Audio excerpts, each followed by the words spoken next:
찰스 스윈드루라는 미국의 아주 유명한 목사님이 있습니다. 아주 탁월한 강의 설교자입니다. 저도 굉장히 이분을 존경해서 이분이 나오셨던 그 달라스 신학교라고 있어요. 거기를 이제 제가 유학을 준비할 때 아주 심각하게 이 학교를 꼭 가고 싶다라고 준비했었던 적이 있었습니다. 이분이 이제 1934년생인데 약 한 30세부터 정기적으로 이렇게 말씀을 전하는 사역을 시작을 하셨어요. 그러면서 이분이 이제 강해 설교로 유명하신 분이니까 성경 각 권을 이제 하나씩 이제 강해를 하셨는데 요한일서 강해를 언제 이제 시작하셨냐면 70이 넘어서 이제 하셨다라고 해요. 그 이유가 이 요한일서의 그 원문이죠. 헬라어를 보면 단어나 문법은 그렇게 어렵지가 않더래요. 근데 내용 자체가 너무 심오해서 정말 이거를 조금 미루다가 이제 70이 넘어서 강의를 했다라고 합니다. 어떤 글이 단어나 문법은 쉬운데 내용이 아주 심오할 때가 있어요. 어떨 때 그렇습니까? 저자가 공부를 많이 한 사람은 아닌데 아주 다양한 경험을 갖고 있거나 아니면 깊은 사상을 갖고 있을 때 그렇다는 겁니다. 오늘 요한일서의 저자 사도 요한도 갈릴리 해변에서 아버지 세베대와 형 야고보와 함께 이제 고기를 잡고 있는데 물고기를 예수님께서 제자로 부르십니다. 그러면서 예수님의 12제자 중에서도 최측근인 3명의 그룹에 속합니다. 베드로와 야고보와 요한. 그래서 예수님께서 12제자들 데리고 다니셨지만 그 중에서 이 3명의 제자들만 데리고 회당장 야이로의 딸을 살리시는 그 자리에도 있었고, 변화산에서 예수님께서 변화되신 그 자리에도 있었고요. 겟세마네 동산에서 기도할 때 이 3명 또 좀 더 가까운 곳에서 같이 기도하자라고 초대를 하는 그 자리에도 있었다는 겁니다. 요한은 아마도 제자들 중에서 막내였을 거예요. 그래서 예수님께서 굉장히 막내니까 이뻐하시고 사랑을 많이 베푼 제자입니다. 그래서 식사 자리에서도 예수님과 가장 가까이 앉아서 이렇게 같이 대화하며 식사하던 그런 제자입니다. 굉장히 의리 있는 제자죠. 십자가 밑까지 동행을 하면서 예수님께서 모친 마리아를 부탁합니다. 그래서 에베소에서 이제 복음을 전파하면서 그 에베소를 중심으로 해서 그 주변에 있는 지들이죠. 복음을 전파하면서 목회 사역을 감당했다는 거죠. 그러면서 이제 계속해서 이제 박해가 시작이 되고 반모섬이라는 곳 옆에 있죠. 그래서 이제 유배를 가서 거기서 이제 요한계시록을 썼을 거라고 생각합니다. 그리고 요한이 유배 생활에서 돌아와서 다시 이제 에베소로 돌아와서 계속 사역을 합니다. 그래서 에베소에 가면 요한의 무덤이 있는 그런 기념교회가 있습니다. 그래서 여기서 아마도 요한복음과 요한 1, 2, 3서를 썼을 거라고 이제 추측을 합니다. 이때 나이가 약 한 90세 정도 되는 노인이었다라는 거예요. 예수님이 사도 요한을 첫 부르실 때는 한 20살 정도, 제일 막내였으니까 한 20세 초반 정도 되었을 것 같아요. 근데 지금 한 70여 년 정도를 제자로서 또 사도로서 사역을 하게 된 겁니다. 그리고 이제 유배에서 돌아왔을 때 나이 한 90세쯤 되었을 때 당시 소아시아 지역의 초대 교회들의 상황은요, 막내가 이제 90세가 됐던 거예요. 그러니까 같이 그동안에 사역하던 12제자들 또는 예수님의 부활을 목격했던 그 500여 형제들이 있잖아요. 이분들이 대부분 이제 순교하시고 자기 형 야고보가 제일 먼저 순교하죠. 그리고 베드로도 순교하고 하여튼 전 세계에 흩어져서 12제자들을 순교하고, 그러면서 예수님의 제자 1세대가 좀 퇴장을 하면서 제2세대가 이제 등장을 하는 그런 시기들라는 거죠. 자기가 이제 와 보니까. 그래서 뭔가 좀 1세대가 느꼈던 열정보다는 좀 권태감을 이제 보게 되고 헌신의 불꽃은 좀 많이 사그러진 것 같은 그런 모습을 보게 되는 겁니다. 그리고 교회 안에 영지주의, 나중에 좀 말씀드리겠지만 그 당시 이제 가장 강력한 이단인 영지주의라는 이단이 등장하면서 초대교회들의 교인들 일부가 이제 거기에 물이 듭니다. 변질이 됩니다. 그러면서 이제 교회에서 분열을 가져오게 돼요. 그럼 네로 황제가 박해하는 것들, 또 시간이 더 지나가서 예루살렘이 함락당하고 유대인들이 이제 흩어집니다. 그러니까 더 이상 예루살렘은 그 옛날의 예루살렘이 아닙니다. 그래서 흩어지는데 어디로 흩어지냐면 곳곳으로 흩어지는 거죠. 이방 사이로 흩어지는 거죠. 세속적인 문화 속에서 살아가는데 이 하나님 모르는 세상 속에서 세상의 영향을 많이 받을 수밖에 없다는 거죠. 그래서 신앙이 흔들리는 자들이 막 생겨나는 거예요. 예루살렘에 있을 때는 뭐 하루에 3번씩 뭐 성전에 올라가서 기도하고 유대인들의 삶이 좀 종교와 아주 가까운 삶이었는데 이게 사방으로 흩어지니까 이제 이건 종교 이런 게 없어. 다 그냥 세속적인 사회 속에서 그 세상에 영향을 받는 사람들이 있더라는 거죠. 그러니까 오늘날 한국 교회와 너무 비슷한 상황입니다. 지금 요한일서를 쓰는 이 상황이. 그래서 이제 노사도는 이 세대들에게 복음, 믿음에 대한 가이드라인이 좀 필요했다라는 거예요. 그래서 노년에 사역자가 이제 가르침을 시작합니다. 90세가 넘은 요한 사도가 요한일서를 통해서 전해주는 그 복음의 또 신앙의 이 진수, 앞으로 우리가 요한복음 강의하면서 좀 살펴보았으면 좋겠습니다. 오늘의 본문은 서신의 서론에 해당돼요. 보통 서신의 앞부분에 발신인, 수신인, 인사 뭐 이렇게 진행되죠. 근데 요한일서는 이상하게 이 세 가지 모두가 다 없습니다. 바로 본론에 들어가요. 그 이유가 크게 두 가지라고 생각해요. 첫 번째는 특정 지역이 아닌 여러 지역에 있는 교회에게 회람 목적으로 쓰여졌기 때문에 에베소뿐만 아니라 그 근방에 있는 모든 교회들에게 보내기 위해서 내가 너 누구에게 보내는 이런 얘기를 좀 생략하지 않았을까라고 생각을 하고요. 저는 이 두 번째가 더 마음이 드는데요. 두 번째는 이제 노사도 이제 시간이 별로 없는 거예요. 그래서 언제 죽을지 모르고 이 귀한 이 소식은 전달하고 싶고 하니까 다 생략하고 바로 이제 본론으로 들어간 것은 아닐까 이렇게 생각을 한번 해봅니다. 여러분 오늘 본문에 보시면요, 같은 의미의 동사가 3번이나 반복을 해요. 여러분 성경 갖고 계시는 분들 보시면 2절에 보면 우리가 증언하여라고 전하노니 너희에게 전하노니라고 얘기를 하죠.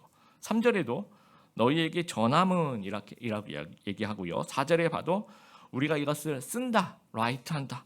왜 씁니까? 전달하려고 쓰는 거죠. 그래서 같은 의미에 그러니까 전달하고 싶다라는 말을 2절에 한 번, 3절에 한 번, 4절에 한 번. 그러니까 이 우리의 그 본문을 오늘의 본문을 통해서 사도 요한은 전달하고 싶은 거예요. 무엇을 전달하고 싶습니까? 1절에 태초에 있는 생명의 말씀을 전달하고 싶은 거죠.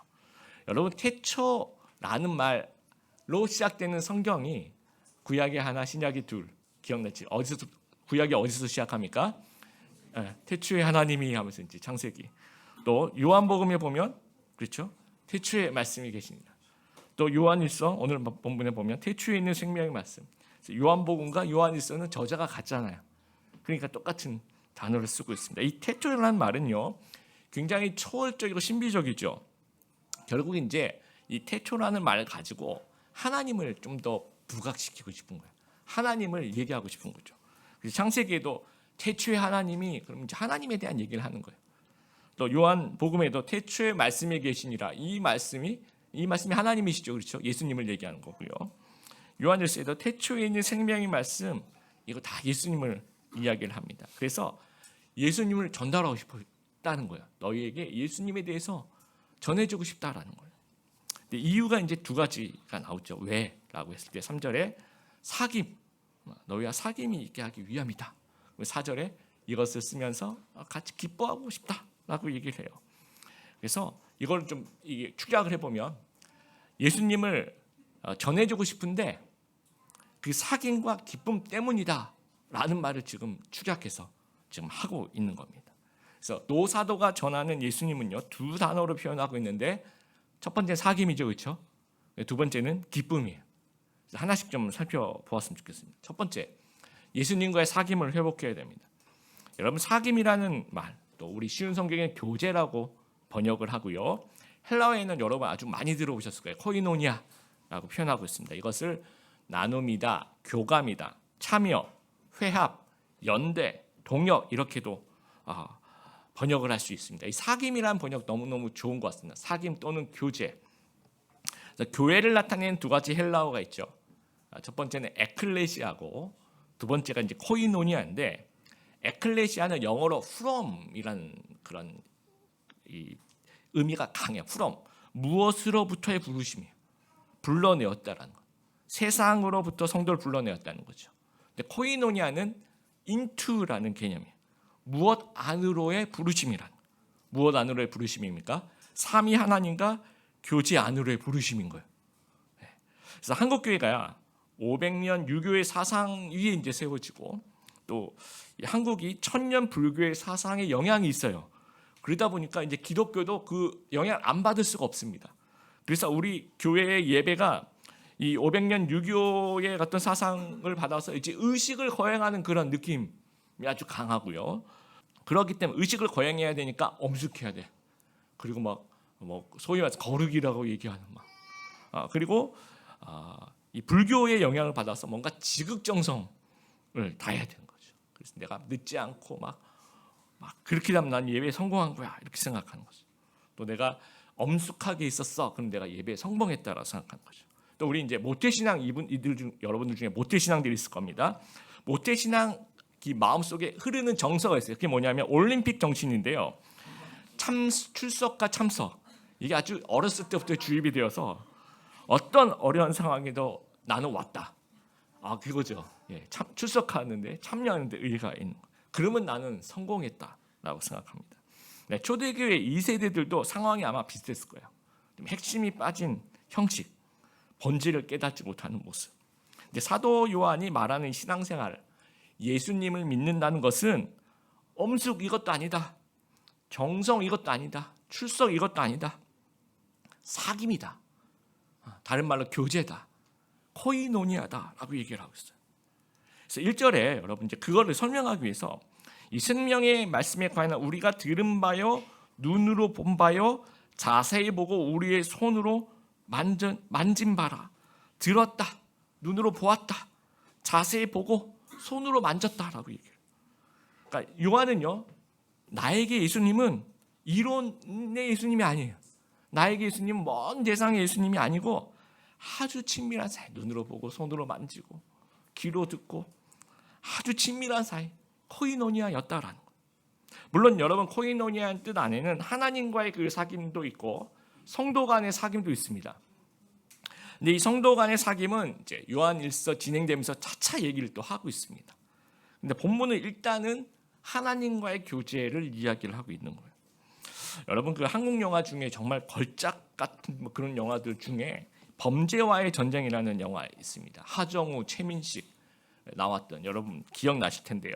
그 최민식 씨가 경찰서에 이제 수갑 채워서 끌려가서 아주 유명한 대사, 뭐 그 영화를 안 보신 분들도 이 대사는 다 알고 계시더라. 너그 서장 어딨노? 물어보죠. 너그 서장 남천동 살지? 그러면서 뭐라고 얘기해요? 내가 너그 서장하고 같이 밥도 먹고, 기억나시죠? 밥도 먹고 또 사우나도 같이 가고, 다 했어. 여러분 너무 잘 아시네요. 문화적으로 굉장히 탁월하신 분들이십니다. 여러분, 그러니까 이 최민식이 하고 싶은 얘기가 뭡니까? 내가 경찰서장과 아주 친한 사이다라는 거예요. 내가 경찰서장 어디 사는지도 내가 다 알고 밥도 같이 먹고 사우나도 같이 가고 뭐 다 했다는 거죠. 이게 이제 코이노니아를 얘기하는 겁니다. 이렇게 친밀한 코이노니아가 어디 있습니까? 근데 사도 요한이 만약에 이게 범죄와의 전쟁 버전으로 썼으면 내가 예수님하고 밥도 같이 먹고 사우나도 같이 가고 아마 이렇게 썼으면 우리 더 팍 가슴에 와닿았을 거예요. 예수님과 함께 듣고 예수님하고 대화했다 그 얘기를 하는 겁니다. 사도 요한 먹고 자고 같이 울고 때로는 예수님한테 혼나고 이게 다 추억이잖아요 제자들에게는. 그래서 예수님을 이렇게 믿어야 한다라는 얘기를 하고 있는 겁니다. 초대교회 당시 유행했던 이단 사조 아까도 말씀드린 것처럼 영지주의자들인데요. 초대교회 안에서 들어와서 이제 분열을 일으키는데 이들이 어떻게 보면 굉장히 이런 걸 믿나 싶은데 아주 굉장히 강력합니다. 왜냐하면 오늘날 제가 이제 영지주의를 생각해보면 이건 어디까지 제 의견인데요. 불교하고 무신론을 좀 합쳐놓은 것 같은 그런 종교예요. 불교가 이제 정신적인 깨달음을 강조하는데 이 영지주의는 또 정신적인 깨달음을 강조해요. 그래서 너희가 머리로 깨닫기만 하면 구원을 받는다라고 영지주의는 얘기를 해요. 불교랑 되게 비슷하죠. 득도 막 10년 20년 도를 쌓으니까 갑자기 깨달았어요. 산은 산이고 물은 물이다. 이렇게 깨달았어요. 그게 이제 불교랑 되게 비슷하죠. 그 외에는요, 이 영지주의자들은 죄 뭐 이런 건 없어. 그러니까 네가 하고 싶은 대로 마음껏 살아 이렇게 얘기를 해요. 그러니까 사람들이 그 행동의 제약이 없어지는 거예요. 그래서 영지주의를 믿으면요, 믿음 이런 것도 없어도 되고, 실천, 제자도 사귐 이런 거 없어도 되고요. 뭐 하지 말라, 이거 하지 말라, 금지하는 게 없어요. 그냥 하고 싶은 대로 그냥 하면 되는 겁니다. 굉장히 무신론하고 가까운 거예요. 그러니까 깨닫기만 하고 내 마음대로 살면 되니까 이게 얼마나 쉽고 매력적인 종교입니까? 그런데 기독교는요, 머리로 깨닫는 종교가 아닌 거예요.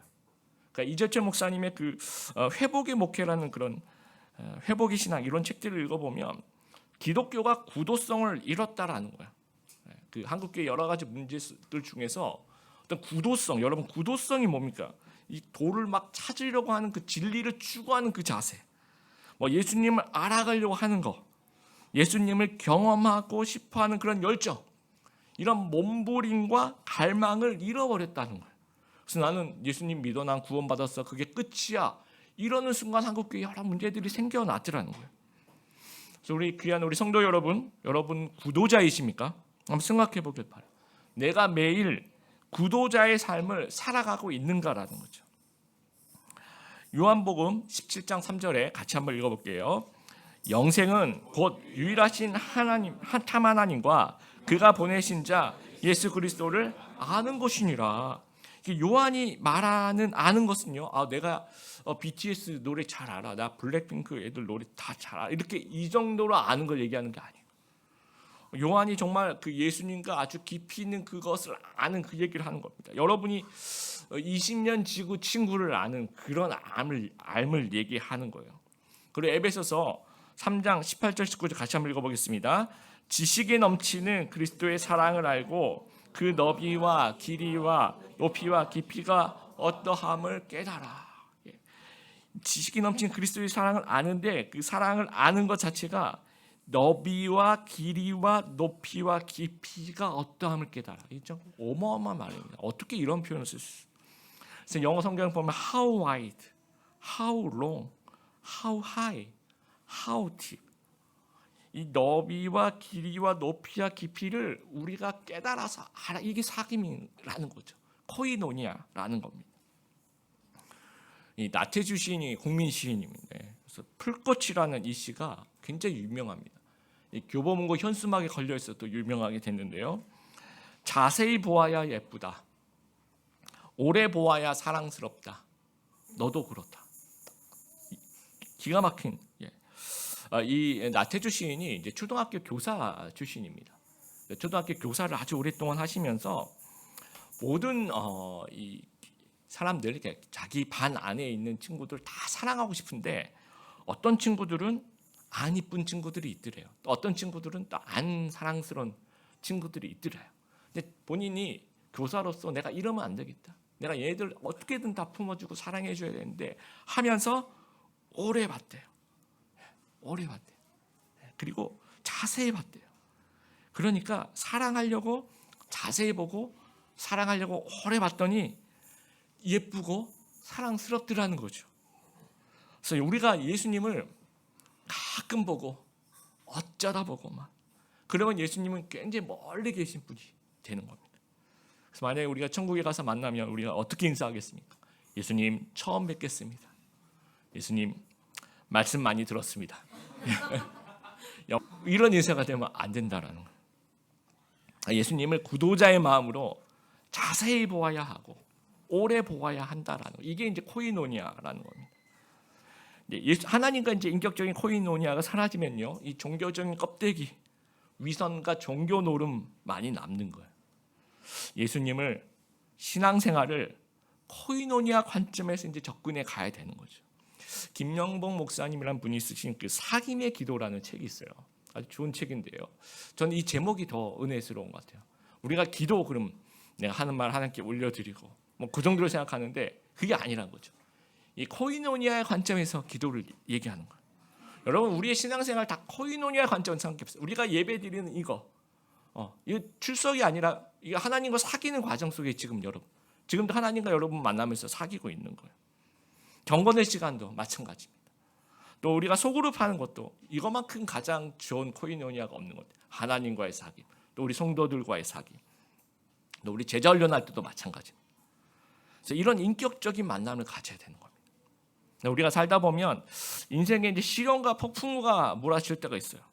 그러니까 하나님이 굉장히 낯설게 느껴지고 이분이 내가 알던 그 하나님 맞나 싶을 때가 있습니다. 그때 이 하나님이 가해자로 느껴지면요, 우리가 이제 등을 돌리게 돼 있어요. 하나님 너무 섭섭합니다. 하나님 너무 원망스럽습니다. 하면서 이 하나님께 등을 돌리면서 고립이 돼요. 혼자 이제 고민을 하게 됩니다. 그러면서 이제 하나님과 점점 멀어지면서 하나님과 코이노니아가 이제 멀어지는 거죠. 그래서 하나님은 가해자가 아니라는 거 우리가 좀 기억하게 되길 바랍니다. 하나님은 동력자, 따라하겠습니다. 하나님은 동력자다.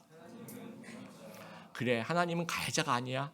하나님은 동력자. 이렇게 생각하는 그 순간에 대화가 시작되는 거예요. 그러면서 하나님과 나만의 코이노니아가 시작되는 거예요. 하나님과 나만, 다윗이 썼던 시편, 내가 쓰는 시편이 시작이 되는 거예요. 그래서 아주 남들은 이해할 수 없는 나와 하나님만 알고 있는 그런 귀한 경험들이 쌓여가는 겁니다. 그래서 여러분 예수님을 오래 보고 자세히 보고 사귐이 있는 그런 신앙생활 하시는 귀한 우리 성도님들 되시기를 주님의 이름으로 축복합니다. 두 번째로 예수님이 주시는 기쁨을 회복해야 합니다. 여러분 이 기쁨이란 말 영어로는 joy인데요. 헬라어로는 카라라고 얘기해요. 카라. 어디서 많이 들어봤죠? 걸그룹 중에서 카라라는 걸그룹이 있잖아요. 저는 너무 궁금해서 찾아봤어요. 왜 이 걸그룹이 이 우연의 일치인가 아니면 뭐 다른 뜻인가 찾아봤더니 이 걸그룹이 헬라어에서 똑같은 우리 단어에서 이름을 따왔어요. 왜냐하면 이들도 기쁨을 주고 싶은 거죠. 그러니까 세상 사람들도 기쁨을 추구하더라는 겁니다. 20세기 중반 심리학자 또 철학자 필립 리프가 한 이야기가 종교인은 구원받기 위해 태어났지만 심리학적 인간은 기뻐하기 위해서 태어난다. 다시 읽어볼게요. 종교인은 구원받기 위해 태어났지만 심리학적 인간은 기뻐하기 위해 태어난다라는 거예요. 여러분 제가 이번 주 일주일 동안 이 도파민 네이션이라는 책을 읽었어요. 이 부제가 좀 보이실지 모르겠는데 책의 부제가 쾌락 과잉 시대에서 균형 찾기라는 부제가 붙어 있습니다. 이 저자 애나 렘키라는 교수님인데 스탠포드 대학 정신의학과 교수인데 각종 중독 문제에 시달리는 사람들하고 이제 상담을 아주 많이 하면서 그 내용을 이제 책으로 엮으신 거예요. 근데 요즘에 이제 이분이 생각하기에 미국에 좀 국한되어 있겠죠. 이 나라 전체가 이 나라의 경제 전체가 또 나라 전체가 도파민이라는 단어와 네이션이라는 것을 합쳐서 이 어떤 병적으로 기쁨을 추구하더라는 거예요. 그래서 마약을 소비하고 또 이 식약청에서 인정한 그런 마약성 약물을 너무 남용하고 또 포르노와 게임과 쇼핑과 SNS와 음식과 또는 여러 대인 관계들을 통해서 쾌락을 얻기 위해서 병적으로 추구하더라는 거예요. 그래서 그러니까 행복에 중독된 사람들에 대한 얘기를 하고 있어요. 근데 이게 너무 심해서 거의 나라 전체가 이제 도파민 네이션이다라고 표현할 정도라는 거죠. 우리나라도 저는 비슷하다라고 생각합니다. 그런데 이분이 이제 설명하는 거는 뭐냐면 쾌락과 고통이 이 저울이라고 얘기하는 거예요. 이게 하나가 올라가면 하나 내려가는 이런 저울인데 우리 몸에서 이게 한쪽으로 기울잖아요. 우리가 이제 쾌락을 너무 추구하잖아요. 그러면 이제 우리 몸은 한쪽으로 기울면 균형을 맞추는 시도를 한다는 거예요.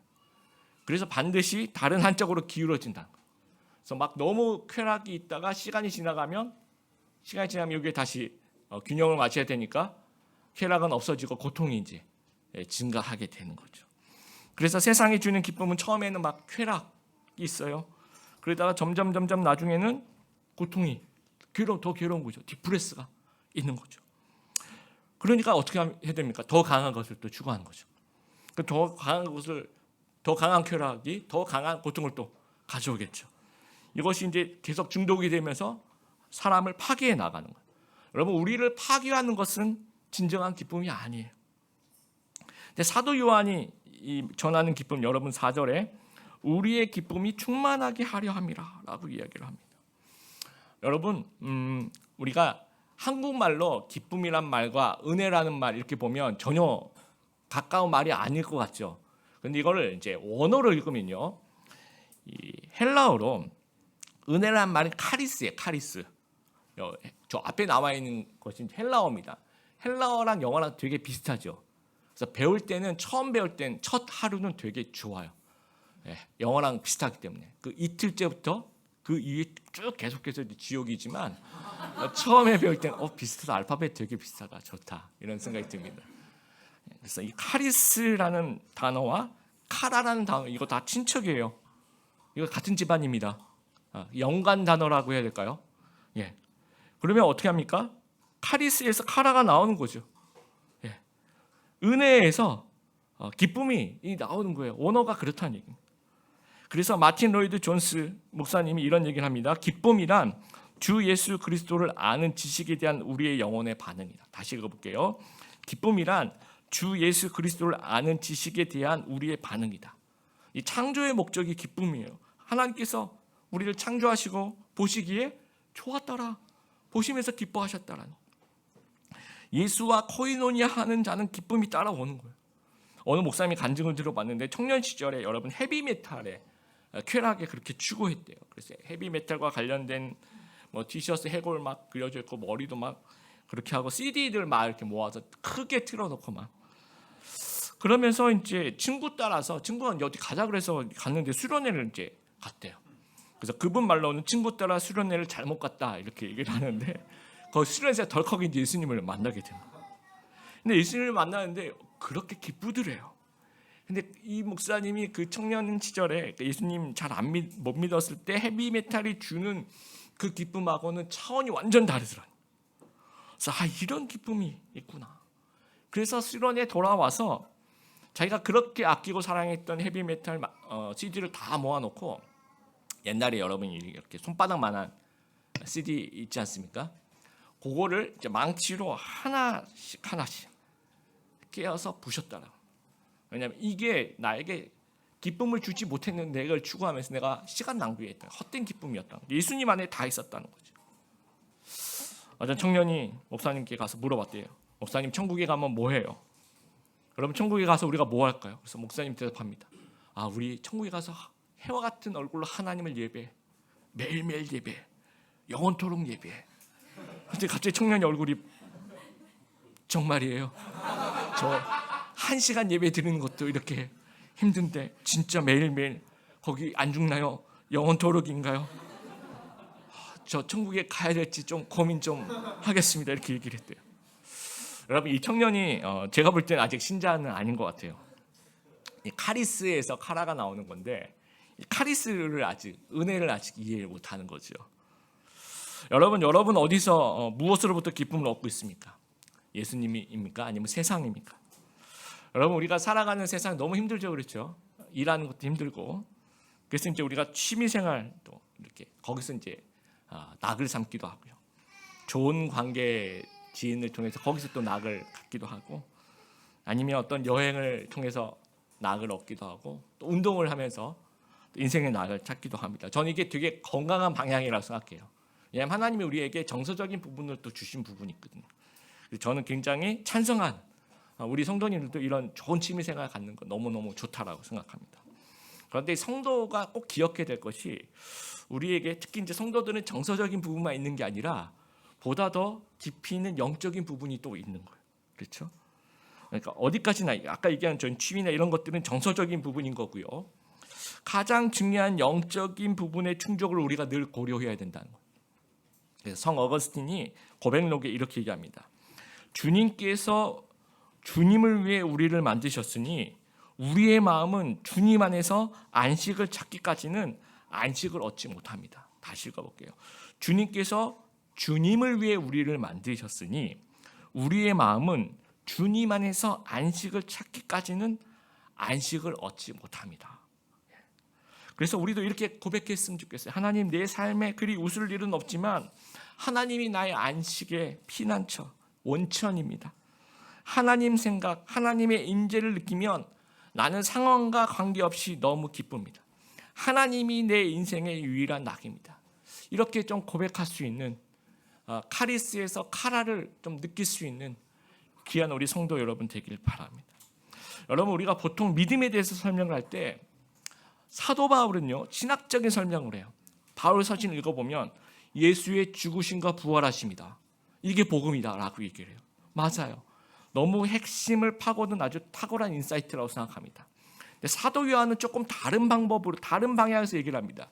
사귐이다, 기쁨이다라고 얘기를 해요. 여러분 이 사귐이다, 기쁨이란 말 안에 신학적 설명과 함께 신자의 삶까지 총망라의 개념이 들어가 있어요. 엄청난 내공입니다, 여러분. 이게 고수를 만난 거예요, 지금 우리가. 엄청난 깊이를 얘기해. 너 예수님 믿어? 예수님의 죽으심과 부활란 믿어? 이렇게 얘기할 수 있는데 너 예수님과 사귐이 있니? 너 주님 안에서 기쁨이 있니? 이렇게 얘기할 때 뭔가 다 막힐 수 있다는 거죠. 아주 이 예수님의 부활과 죽으심을 다 망라해서 이 사귐과 기쁨을 얘기할 때 엄청난 차원의 그 기독교의 모든 것을 담아낸 얘기를 지금 사도 요한이 하고 있는 겁니다. 또 여러분 오늘 이 본문을 읽으면서 우리라는 얘기, 너희라는 얘기 굉장히 많이 나와요. 근데 우리란 얘기는요, 예수님을 보고 만진 사도 요한의 그 1세대를 얘기하고 1차적으로 너희 그러면 이제 너희 잘 모르는 2세대를 얘기할 거고요. 그런데 점점 이 처음에는 우리 너희 이렇게 하다가 점점 이게 통합을 시도해요. 여러분 2절에 보시면 우리가 보았고 증언하여 너희에게 전하니 하면서 우리하고 너희의 구분이 아주 분명합니다. 3절에 보시면 내용적으로 볼 때 우리가 보고 들은 바를 너희에게 전하면 너희로 우리와 사귐이 있게 하리라. 그렇죠? 너희로 우리와 사귐이 있으면 이게 너희입니까? 우리입니까? 내용적으로는 그냥 우리가 되는 거죠. 그렇죠? 그러니까 예수와 코이노니아를 전달하는데 예수를 전달하는데 예수와 코이노니아 하게 되면 너희가 우리와 사겨. 근데 내용적으로 그러면 너희는 우리가 되는 거예요. 그 4절에도 내가 이것을 쓰면 우리의 기쁨이 충만하게 하려 합니다. 자, 내가 예수님을 전달하는데 그러면 우리도 기쁘고 너희도 기쁜 거잖아요. 근데 그걸 조금 우리라는 표현을 써요. 좀 통합적으로 접근하는 거죠. 너희가 우리가 되는 겁니다. 그래서 요한일서 계속해서 그 뒤를 읽어보면 우리와 너희가 구별되기도 하다가 또 어떨 때는 통합된 우리라는 표현을 아주 자주 쓰고 있는 거예요. 생각해 보세요. 여러분 사도 요한의 제자 폴리캅이라는 사람이 있습니다. 그래서 이런 사도들의 그러니까 예수님이 12제자 사도라고 하잖아요. 그 제자들을 우리가 속사도라고 얘기해요. 2세기 초대기 아주 뛰어난 지도자입니다. 50년간 서머나 교회를 목회했던. 근데 이분이 AD 70년생이에요. 폴리캅은. 그러면 이 AD 70년이면 예수님 돌아가시고 승천하시고도 한참 뒤잖아요. 그렇죠? 그러니까 이 세대, 그러니까 너희라는 범주 안에 들어갈 수 있어요. 그리고 자기 스승 사도 요한은 우리가 되는 거죠. 그런데 이 폴리캅이 86세 박해를 받고 체포가 되고 화형대에 올라갔어. 그래서 이제 죽기 전에 예수를 한 번만 부인해라, 내가 너를 살려주겠다라고 얘기를 하는데 아주 유명한 말 남기죠. 나는 한평생 그분의 종으로서 그분이 나를 한 번도 모른다고 한 적이 없으신데 내가 어찌 그분을 모른다고 할 수 있겠는가 하면서 아주 당당하게 아주 큰 기쁨으로 순교에 임하게 됩니다. 그러면서 그 주위에 있던 사람들이 아주 큰 충격을 받아요. 이 사람이 왜 죽음 앞에서 이렇게 당당할 수 있을까? 여러분 폴리캅은 예수님에 대한 사귐 코이노니아가 있는 거예요. 그렇죠? 그리고 그 코이노니아가 주는 카리스가 주는 기쁨이 있는 거예요. 그래서 너희가 아니라 이제 폴리캅은 우리가 되는 겁니다. 그러니까 사귐과 기쁨이 있을 때 너희는 우리가 되는 거예요. 믿음의 2세대는 믿음의 1세대가 되는 거예요. 예수님의 제자 요한, 또 요한의 제자 폴리캅의 제자 이레니우스, 또 이레니우스의 제자들 이렇게 와서 오늘날까지 저와 여러분이 그렇게 믿음의 1세대가 되도록 이 사도 요한은 여러분을 초청하는 거예요. 우리와 같이 기쁨을 가지자라는 거예요. 여러분 제가 일주일 내내 이 말씀 묵상하면서 이 우주의 먼지 같은 우리 같은 죄인들을 우리로 부르시는 거예요. 여러분 사귐과 기쁨으로 초대를 하시는 거예요. 이게 어마어마한 겁니다. 있을 수도 없는 일입니다. 그래서 사도 요한과 같은 믿음의 1세대들 다 되시길 바랍니다. 그리고 우리가 사도 요한같이 1세대가 된다면 사귐과 기쁨만으로 우리가 2세대를 초청하게 되길 바라요. 여러분의 자녀들도 2세대가 아니라 1세대가 되길 바랍니다. 우리 교인들 중에서도 2세대 같은 분들, 또 여러분 교회 밖에 있는 여러분의 태신자들 중에서도 2세대 같은 분들도 다 같이 우리가 되는, 다 같이 믿음의 1세대가 되는 귀한 역사들이 일어나게 되길 바랍니다. 말씀을 좀 마무리합니다. 기쁨을 알려면 사귐이 필요합니다. 또 사귐은 예수님과의 체험에서 나옵니다. 예수님을 믿는다는 것은 예수님과 사귐과 기쁨을 포함합니다. 사귐과 기쁨이 내 안에서 한 번도 없었다라고 생각이 된다면 아직 신자 하나. 그래서 지금부터 시작하면 돼요. 하나님을 예수님을 영접하면서 지금부터 이 사귐과 이 기쁨을 시작하는 우리 성도님들 되길 바라고.